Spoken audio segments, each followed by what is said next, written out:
Olá, pessoal, tudo bem? Aqui quem fala é a Natália, estagiária docente da disciplina de Saúde Coletiva 3, da professora Elaine Chu. Hoje nós vamos estudar um pouquinho sobre a PNAM, que é a Política Nacional de Alimentação e Nutrição. Os objetivos da aula é conhecer a Política Nacional de Alimentação e Nutrição e o seu propósito, entender os princípios da PNAM e estudar as diretrizes da PNAM. Bem, a PNAM, ela foi aprovada em 1999 e ela foi o resultado de esforços do Estado brasileiro para propor um conjunto de políticas referentes à saúde e à alimentação humana. Após 10 anos, em decorrência das mudanças, né, no padrão de consumo e no consumo alimentar da população, observou-se que era muito importante atualizar a Política Nacional de Alimentação e Nutrição. Então, nas últimas décadas, houve essas mudanças, essa transição nutricional, onde a população saiu de uma situação de pobreza, fome e desnutrição, e a gente começou a perceber o aumento do número de casos de excesso de peso. Então, essas mudanças, elas fizeram com que fosse imprescindível essa atualização da Política Nacional de Alimentação e Nutrição, que foi publicada na Portaria 2715 de novembro de 2011. Quem quiser acessar a portaria pode clicar no link que está disponível no slide, ou então, se vocês digitarem o número da portaria e o ano no Google, vocês conseguem encontrar facilmente. A PNAM está organizada em diretrizes que abrangem a vigilância, a promoção, a prevenção e o cuidado integral aos agravos de saúde. O propósito da PNAM é melhorar as condições de alimentação, nutrição e saúde da população brasileira mediante a promoção de práticas alimentares adequadas e saudáveis, a vigilância alimentar e nutricional, a prevenção e o cuidado integral dos agravos relacionados à alimentação e nutrição. Bem, vamos falar um pouquinho sobre os princípios da PNAM. A PNAM ela tem como pressuposto o direito à saúde e alimentação, e ela é orientada pelos princípios organizativos do SUS. Os princípios, então, de universalidade, que diz respeito à saúde como um direito de todos, sem que haja distinção de cor, gênero, classe social, sendo um dever, então, do Estado prover esses serviços de saúde à população. Ao princípio de integralidade, que tem a ver com levar em consideração as necessidades específicas das pessoas ou de um grupo de pessoas em todos os níveis assistenciais, ao princípio de equidade, que tem uma relação direta, né, com a igualdade, a justiça, prestando então um atendimento aos indivíduos também de acordo com as suas necessidades, oferecendo mais a quem precisa mais e menos a quem precisa menos cuidados.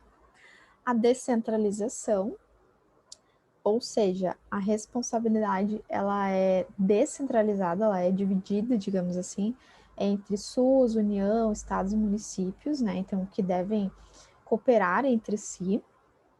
A hierarquização, ou seja, a organização da rede de atenção à saúde em níveis de atenção, de acordo com a sua complexidade, então, baixa, média e alta complexidade. E também a participação popular, através dos conselhos de saúde, conferências de saúde, enfim. Então, esses princípios do SUS, eles se somam aos princípios da PNAM, como alimentação, como elemento de humanização das práticas em saúde, ou seja, não observar a alimentação somente como uma fonte de nutrientes, mas também a alimentação como uma expressão de relações sociais, de valores, a história do indivíduo, né, ou de grupos populacionais que implicam diretamente na saúde e na qualidade de vida dessas pessoas. O respeito à diversidade e à cultura alimentar, ou seja, a levar em consideração as particularidades regionais, levar em consideração as influências e saberes de outros povos na alimentação, né, da brasileira, enfim, isso é respeitar a diversidade. O fortalecimento da autonomia dos indivíduos, ou seja, trabalhar com o indivíduo de modo que ele consiga interpretar, analisar, se relacionar com o mundo de forma individual, né? A determinação social e a natureza interdisciplinar e intersetorial da alimentação. Observar, então, os determinantes socioeconômicos e culturais, né, que se relacionam com a alimentação, nutrição e a saúde do indivíduo, e que também colaboram com a mudança, né, do perfil epidemiológico que nós estamos estudando. E a segurança alimentar e nutricional com soberania. Segurança alimentar e nutricional, então, tem a ver com o acesso regular, né, e permanente a alimentos de qualidade e em quantidade suficiente para todos, sem que isso comprometa outras esferas da vida, né, como lazer, uma educação, enfim. Então, isso é segurança alimentar e nutricional. E a soberania tem a ver com o direito, né, dos povos de decidir o seu próprio sistema alimentar, ou seja, como vão produzir os alimentos, como vai ser a forma de acesso, como a alimentação vai se organizar em determinado local, tá? Desde lá da sua produção até o seu consumo.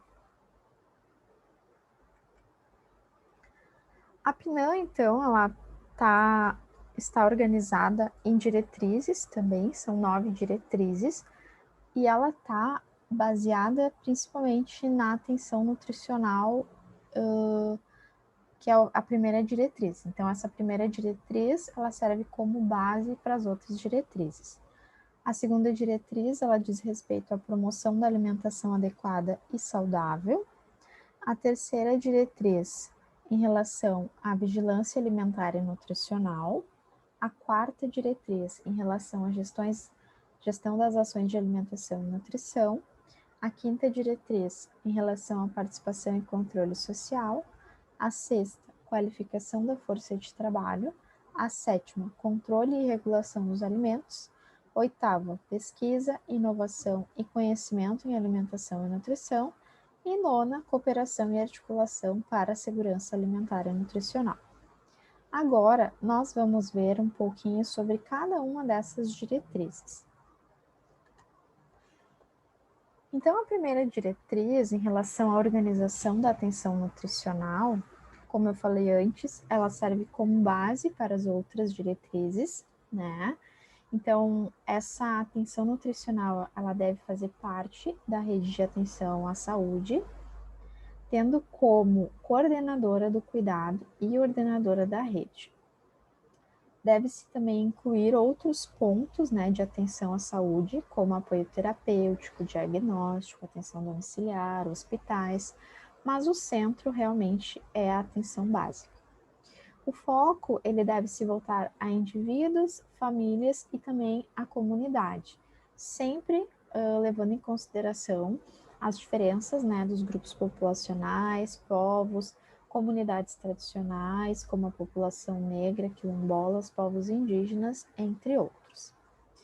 Observar também a vigilância alimentar e nutricional, principalmente através dos dados do SISVAN, que é o Sistema de Vigilância Alimentar e Nutricional. Propiciar, então, uma rede integrada de saúde com a participação de equipes multidisciplinárias. No âmbito hospitalar, possibilitar a articulação entre acompanhamento clínico e o acompanhamento nutricional, porque muitas vezes o indivíduo que acessa um serviço de alta complexidade, ele precisa também de um serviço de baixa e média complexidade para o acompanhamento nutricional e propiciar uma rede de apoio e incentivo ao aleitamento materno e também à alimentação complementar saudável.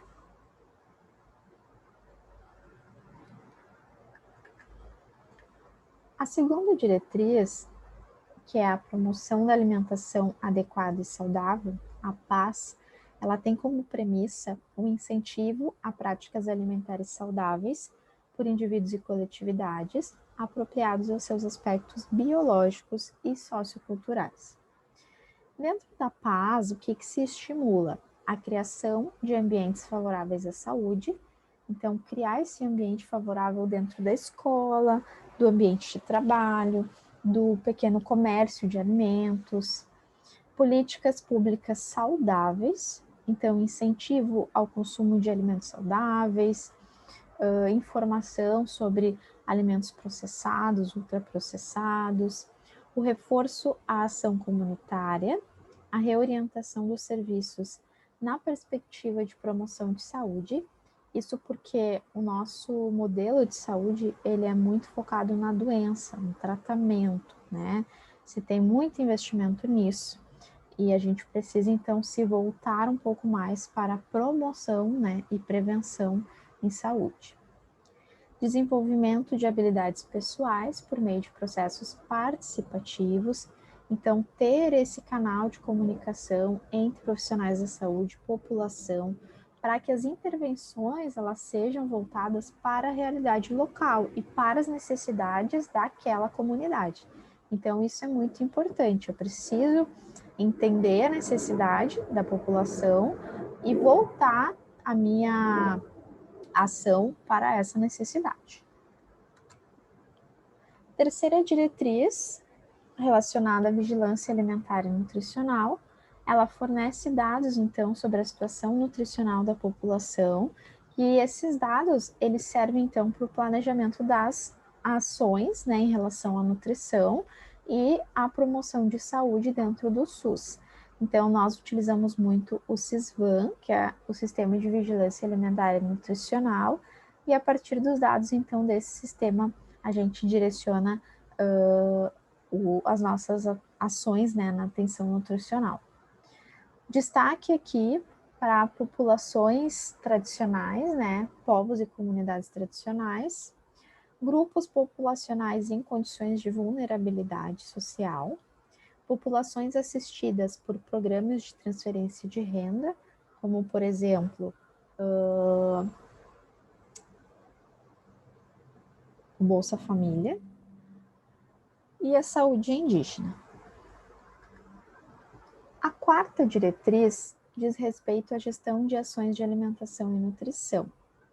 Então, deve haver a descentralização e a comunicação entre SUS, Plano Nacional de Saúde, CISAM, Plano Nacional de Segurança Alimentar e Nutricional, e a PNAM. Né? Então, a PNAM, ela articula esses dois atores, e aí a gente precisa estabelecer uma relação boa, né? Uma comunicação, o trabalho desenvolvido através da intrasetorialidade.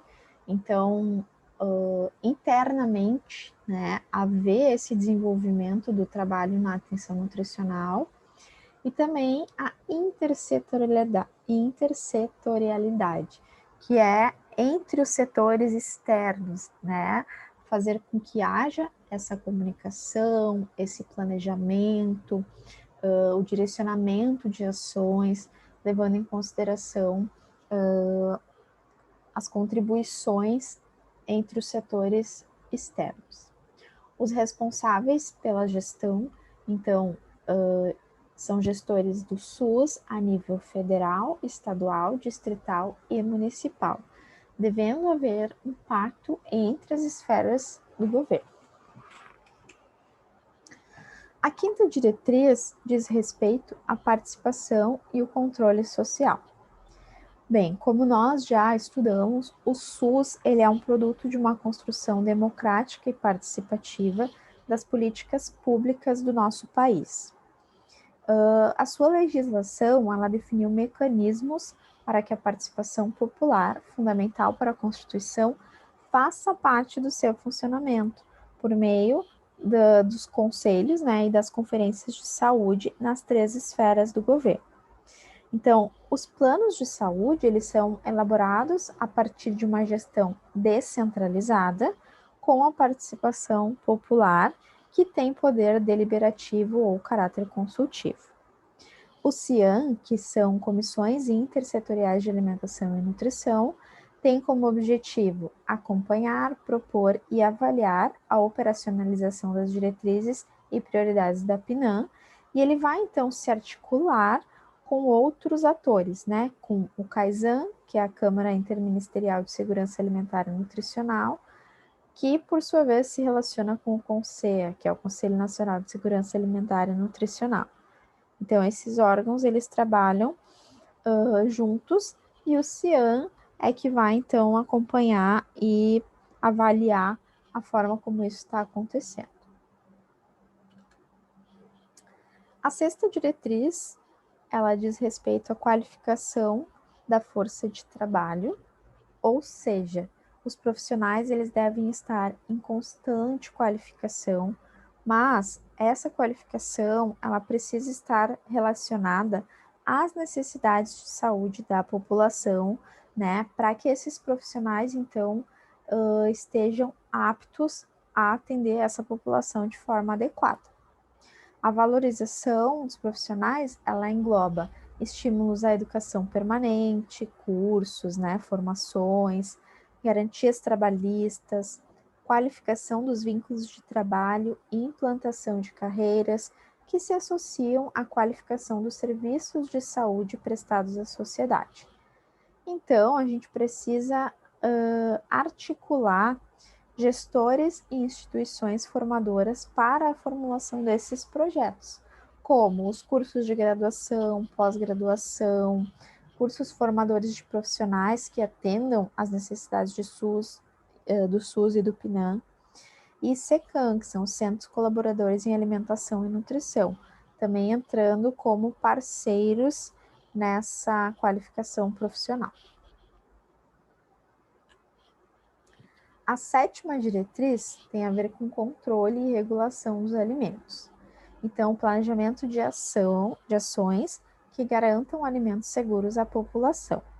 Controle sanitário da produção, comercialização e distribuição de alimentos baseados em análise de risco, como, por exemplo, as boas práticas agrícolas, as boas práticas de fabricação, boas práticas nutricionais, a PPCC, que é a análise de perigos e pontos críticos de controle.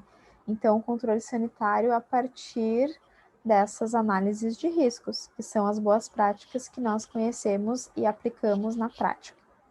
O monitoramento do perfil nutricional dos alimentos, como o monitoramento de teores de macro e micronutrientes, os programas de fortificação de alimentos, a reformulação do perfil nutricional de alimentos processados, então redução de gordura, açúcar, sódio.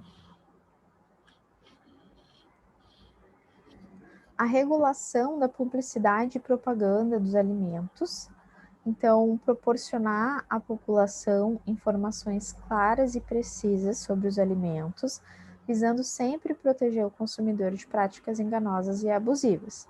Então, limitar a promoção de alimentos não saudáveis para crianças, por exemplo.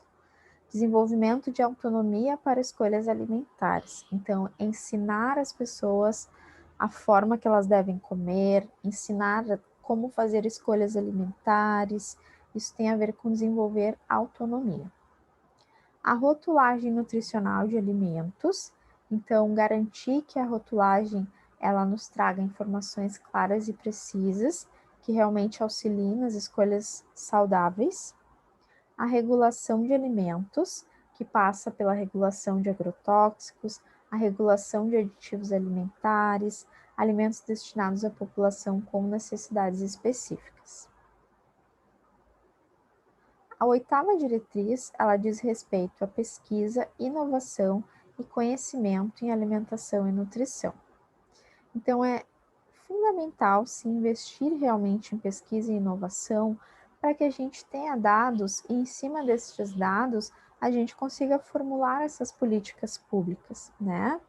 Então, a gente precisa apoiar e também investir, seja financeiramente, seja através da articulação entre os setores, enfim, para que a gente consiga realmente ter esses instrumentos, ter esses dados para que a gente desenvolva as políticas públicas. O CISVAN, por exemplo, ele precisa ser estimulado, ele precisa ser alimentado.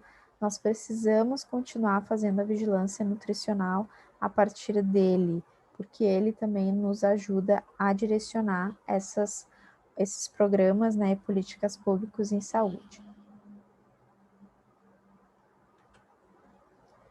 E a nona diretriz, que diz respeito à cooperação, articulação para a segurança alimentar e nutricional. Então, a segurança alimentar e nutricional, a SAN, ela consiste na realização do direito de todos ao acesso permanente e regular a alimentos de qualidade em quantidade suficiente, sem comprometer o acesso a outras necessidades essenciais, que nós falamos no decorrer dessa aula, né?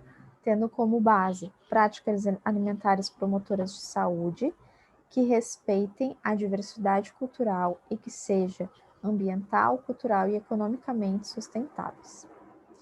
Prover sempre a intersetorialidade, ou seja, como nós falamos durante a aula também, deve haver articulação entre os setores externos, para que a gente consiga fortalecer o desenvolvimento de políticas em segurança alimentar e nutricional. Então, ali eu coloco, dentre, né, esses atores, nós temos SUS, CISAM e SAM.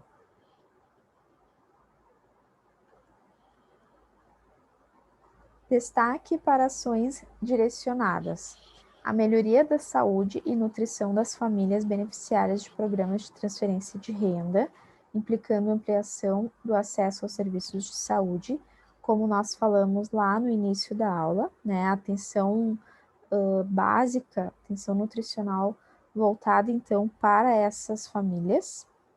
A interlocução com os setores responsáveis pela produção agrícola, distribuição, abastecimento e comércio local de alimentos, visando o aumento do acesso a alimentos saudáveis. A promoção da alimentação adequada e saudável em ambientes institucionais, como escolas, creches, presídios, albergues, locais de trabalho, hospitais, restaurantes comunitários. A articulação com as redes de educação e socioassistencial para a promoção da educação alimentar e nutricional. A articulação com a vigilância sanitária para a regulação da qualidade dos alimentos processados e o apoio à produção de alimentos advindos da agricultura familiar, dos assentamentos, da reforma agrária e de comunidades tradicionais, integradas à dinâmica de produção de alimentos do país. Bem, em relação às responsabilidades institucionais da PNAM, nós temos responsabilidades distribuídas entre o Ministério da Saúde, entre as secretarias estaduais de saúde e do Distrito Federal, e responsabilidades das secretarias municipais de saúde e do Distrito Federal. Nessa aula, nós não vamos entrar nessas responsabilidades de cada um desses setores, né? Mas quem quiser, basta acessar ao documento, né, da PNAM, lá constam todas as responsabilidades de cada um desses atores. Então, aqui está a referência bibliográfica que eu utilizei para elaborar essa aula. Espero que tenham gostado e respondam então ao fórum que nós vamos abrir lá no Moodle sobre a PNAM. Obrigada!